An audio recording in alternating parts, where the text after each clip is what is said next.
Folks, there's this great moment in that well-lauded Mel Brooks prophetic documentary Spaceballs that I'd like you to consider on the front end of what I'm about to tell you.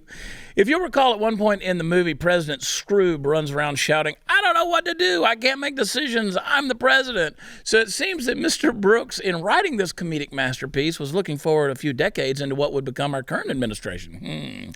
Not only do we have a drooling, senile old man sleeping up against the steering wheel of his great ship, but he's got himself a whole pack of lackeys who apparently do the same thing. Chris, play the clip.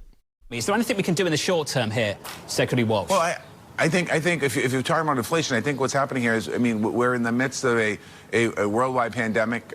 Certainly, that's one. We had the midst of dealing with supply chain issues. Now we have a major conflict in the world that where all eyes of the world are on the Ukrainian people in Ukraine.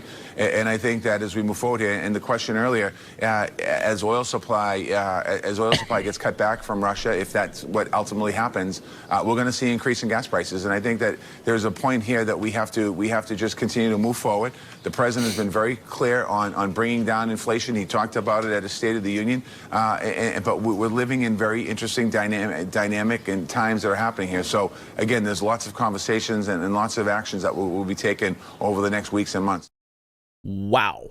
I want to present to you Labor Secretary Marty Walsh. I'm going to repeat his title, Labor Secretary. Last week, Mr. Walsh was asked about what short-term measures the Biden administration could take to fight the eight-headed monster that is inflation in this country. Now, I'll repeat.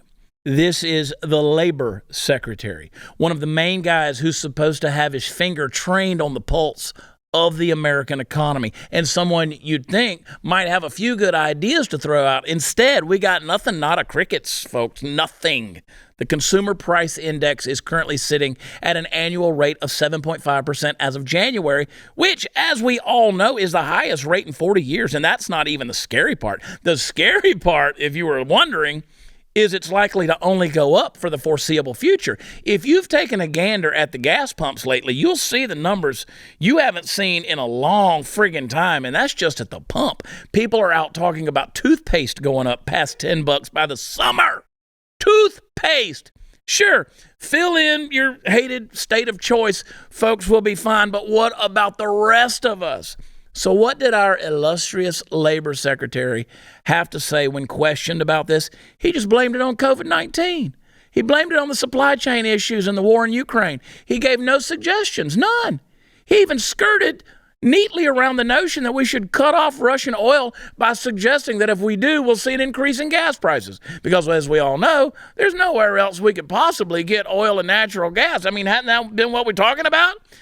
So this is what drives me crazy, folks. This green-brained dipshits that are occupying the radical wing of the Democrat Party, they've so infested the zeitgeist of what we can't do a simple calculation on behalf of the world in our own country. What happens if we turn on the spigots at home and restart the production? Well, we've been talking about that, but maybe we actually do that, and then we hit Russia with an embargo. Is there any difference whatsoever in the amount of oil and natural gas being produced? If so, you'd have to imagine it's minimal. I mean, the rape of the earth is still the rape of the earth, no matter where it's happening. Am I right, AOC? But the radicals don't want energy independence getting its foot in the door again, and they're fine with everyone else paying the highest price possible to keep their new status quo.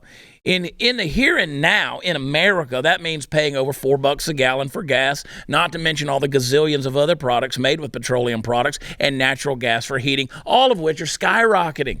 And in Ukraine, it means more people are dying at the hands of a dictator. Emphasis on the dick part. So there, I just solved a shitload of the inflation problem for you in a few seconds, but did Labor Secretary Walsh say any of that? No, he just sidestepped it. Folks, as the meme says, sometimes I just miss the way he said China. We've got a do-nothing administration, and when they do want to do something, it's reliably going to be the wrong thing.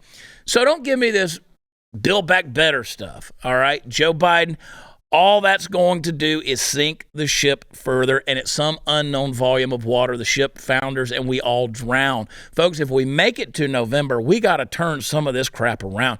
Don't lose hope. But keep some cynicism in your fanny pack in case you get hungry. I love y'all. God bless you.